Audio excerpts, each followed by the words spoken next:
The failure to find weapons of mass destruction in Iraq shows government claims that Russia was behind the Salisbury nerve agent attack may be wrong, Jeremy Corbyn, spokesman, has declared. In comments which drew instant rebuke from the Prime Minister, the spokesman said politicians' handling of UK intelligence was problematic, to put it mildly.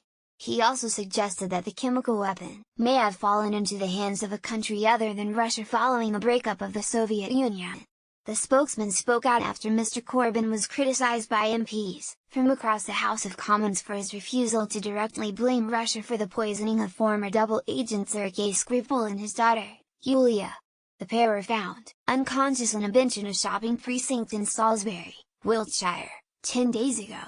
Theresa May told the Commons earlier this week that Russia was highly likely to be responsible for the attack, and today said the Kremlin had failed to provide an explanation for what had happened. There is no alternative conclusion other than that the Russian state was culpable for the attempted murder of Mr. Skripal and his daughter, she said. Speaking to journalists, Mr. Corbyn's spokesman refused to say that the Labour leader agreed with the Prime Minister's assessment. He said, "The government has access to information and intelligence on this matter which others don't. However, there is a history in relation to weapons of mass destruction, an intelligence which is problematic, to put it mildly. So the right approach is to seek the evidence, to follow international treaties, particularly in relation to chemical weapons attacks carried out on British soil." The spokesman added, "I think a second option that Theresa May set out on Monday and again today, that the Russian government had lost control of weapons grade nerve agents which may have been produced during the Soviet period, contains within it a series of different possibilities of who then might have been directly responsible for that. The breakup of the Soviet state led to all sorts of military material ending up in random hands." However, the spokesman rejected criticism by some MPs of Mr. Corbyn's response to the Prime Minister's Commons update on the crisis.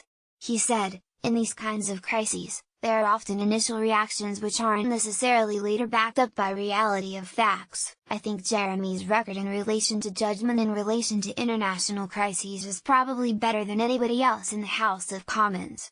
He's been proved to make the right call time and again over the last 15-20 years in particular, when many others made the wrong calls and some of those calls had disastrous consequences."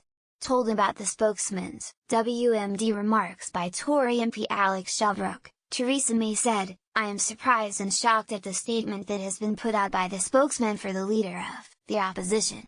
It is very clear by the remarks that have been made by backbenchers from the Labour Party that they will be equally concerned by that remark. They stand full square behind the government and the action we have taken." The Prime Minister added, "What we are talking about here in the UK is the use of a chemical weapon, a military-grade nerve agent, against people here in the UK.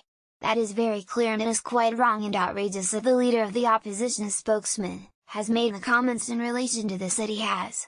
Mrs. May announced today that 23 Russian diplomats thought to be spies have a week to leave Britain in the wake of the attack.